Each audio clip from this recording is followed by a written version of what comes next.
A good win, and Tejada had been clearly sharper than that leading up. Didn't have it, couldn't make the adjustment. So it was important that Noah went out. That's, you think about these things, but you usually don't think about it before you've thrown a strike. And for him to get the spike, the big right-handed hitter, had been tough. He'd been a tough out. He's a physical kid. He was on the ball to right center field. So to get that punch out and kind of hold that, I think they scored 2 runs. That could have gotten away from us a little bit. So it was good to see Noah. The more he's been out there, you've started to see a little bit of what we hope we can get, and I think he's finding it now. I thought Lauk threw the ball pretty well. We wanted to use certain guys as maybe to get out of a jam and then turn it over to some of the younger guys with cleaner opportunities to start innings if we could do it. Army, it was good to see him back out there again, and his outings will continue to lengthen. We were not going to let him throw much more than you saw today. That was it. And Lauk was okay. Saucer, the climbing fastball, showed signs of what we see. It just is hard to barrel, and he can throw in the top of the zone, or he can get it down. It's just a tough fastball for people to figure out. The slider was better the longer he was out there. Abraham, good changeup to get the punch out, nice little slider. I think still those younger guys, they're just settling in to learn what this feels like and the adrenaline and handling all the things that happen when this is actually a real game and it counts. They'll keep getting better, and they're going to have to help us. The offense, their starting pitcher had good stuff, but clearly didn't quite have it either. It's good to see Max start off the game with a base hit, and the at-bats, whether the stuff is in the zone or not, you still have to have the discipline and the ability to take some tough pitches, and we did that, and we were able to kind of grab the momentum and the lead there in the first, and that continued the whole game. I was pleased with the at-bats. We had some good at-bats off the bench. There's guys that deserve to be playing, and it's hard, and I wish we could have separated a little more or made it feel it was a little more out of reach earlier. We knew we were a little bit limited in the bullpen. We did not want to use Dorsey, so we kind of held serve with what was going on. And then the guys later in the game got in there, and Triple had a good at-bat, and Fisher had a good at-bat, and Duncan, good base running play, and Riley Jackson handled himself behind the plate. He's a very good blocker, and you saw it when Holtz was in there. So, we did what we needed to do today. It wasn't as clean as you would hope on the mound, but at the end of the day, we took care of the Sunday game. You've seen Tibbs do what he does so much, it's kind of like just expected at this point, but still pretty special. No, it's just elite bat skill, and that's the second Grand Slam, correct? Like those moments to have just the gamesmanship and let the game come to you a little bit and not try to do too much early in the count. He's got that skill. Like he's got the hitability skill, and he's stronger. We do these talks in the weight room here after the games, and the hours and days that these guys spend in here, like it adds up. And you're seeing a group of people that are more physical than they were when they got here, and that's part of the development. And you see it with him. And you see other guys on the team that can drive balls to all fields. But the Grand Slam was a moment that kind of kicked it in a little bit, and then the home run he had later was probably actually hit better and clearly added to the lead. But I thought he played good in right field, and that just is another piece of his game. I think as he settled, we had to move him around so much last year that I think if we can settle with him out there, it just eases him a little bit, just lets him get more comfortable. And he's been on it this weekend.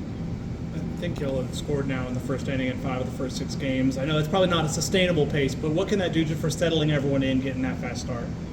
Well, our coaches put together video and scouting report and the data, so you have more going into the starting pitcher clearly, because it's hard to watch video of the relievers as they come in. You're not going to do that. But Brad and Ty put together the correct information, so when you walk out there to have your first at bat, you have a pretty good idea of what you're going to get. It may not be exact. Some of the video and the angles may not equate to what you see in game, but it's pretty close. And you have a lot of data that we can grab now. So I think that's a tribute clearly to the guys that are involved in the game, but also I feel like they're prepared coming out of the locker room to go have those first at-bats. And if you're not, the chances of you having a consistent string of success early in the game probably diminishes. Drew Furrow had another multi-hit game. I think he's at 538 now batting average. What's it been like just watching that sophomore come in and just hit like the way he has? It's fun. You know, we saw flashes of it in fall and preseason, but his at-bats in the games have been really good for both sides of the plate. I think he's handled some fastballs. I think he's also handled some decent secondary pitches. You guys may have more access to the in-game broadcast of where some of the pitches are, but he's handled a lot of different things from both sides of the plate. And he's athletic, and when he gets going, he can run.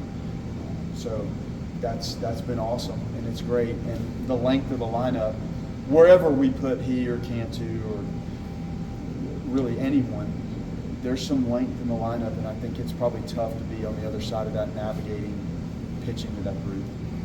4 sacrifice flies today. I think it's been a pretty common theme with this team to make productive outs. Just how important are those productive outs to make an offense complete? Huge. You know, the momentum grabs when you have a runner on third less than 2 outs. You need to plate that. You can look at the situational stats at the end of the year. Really good teams do it at 70, 72% of the time. 75 is probably elite. But when you're not doing it at that clip, you know, and those runs and those outs exchange, it's a momentum swing for the other team because it doesn't take a hit necessarily to score those runs. So you need to score them. We've done a pretty good job of that. Putting the ball in play with 2 strikes is a big key to that. Now, on the other side of it, like when you're navigating it from the mound, if you can shrink those moments and get some key punch outs, it's just such a drastic sway in the tempo and rhythm of the game. Drew, to be a football player, multi-sport guy, like, is there something to the makeup of that in terms of just the competitive spirit?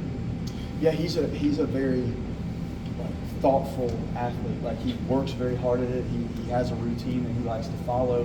Like, he's very engaged in what he's doing, and he is a tough kid. Like, he's physically tough, and I don't think he's played much second base.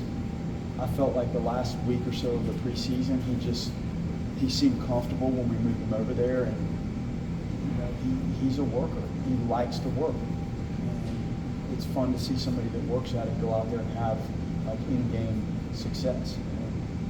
He's doing exactly that. I'm sure y'all probably may not have totally decided yet. Do you have an idea at this point if you're keeping Connor where he's been or trying to get him back in the weekend? I need to think that through with Micah. There's a lot to digest from what we just did, and you're kind of looking, like you said, at a longer span of this. Whether, hey, do you start on Tuesday? It starts to change wholeheartedly, like for a couple weeks, based on what you do. So we need to make sure we're doing the right thing by him and for the team. And it was nice not to have to use Dorsey today. There were moments where, you know, I thought that was lurking. He was available for an inning. So we do have those guys if needed Tuesday. I just have to sort out what I think is best for the longer picture here. Kind of thinking big picture, you guys were 6-0 last year, didn't have the finish you guys are hoping for, I'm sure. 6-0 again this year. What's the mindset, what's the message, I guess, to the guys to make sure this start is more sustainable than last year's? Well, we have to stay healthy, obviously, and that was a big part of what happened. And we hope Diamez is not out for a sustained period of time here. I think he's going to be okay. The message is come out and play one good inning of baseball and make one good pitch at a time, and the rest takes care of itself. There's no, like, I couldn't have told you the record last year that it's about the game and one pitch at a time and one inning at a time, and the scoreboard and the rest of it takes care of itself.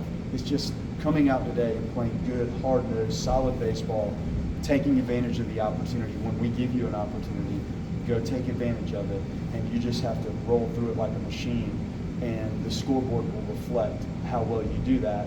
And then as you get deeper into the season, the record will also reflect how well you do that. And you have to stay healthy. Like, that's a key part of it. And it's also why, you know, Jamie Arnold and Dorsey and Whitaker, like, there are things we do throughout the course of this to try to maintain the health for the long haul. Some of it you can't control, but the stuff that we can, we try.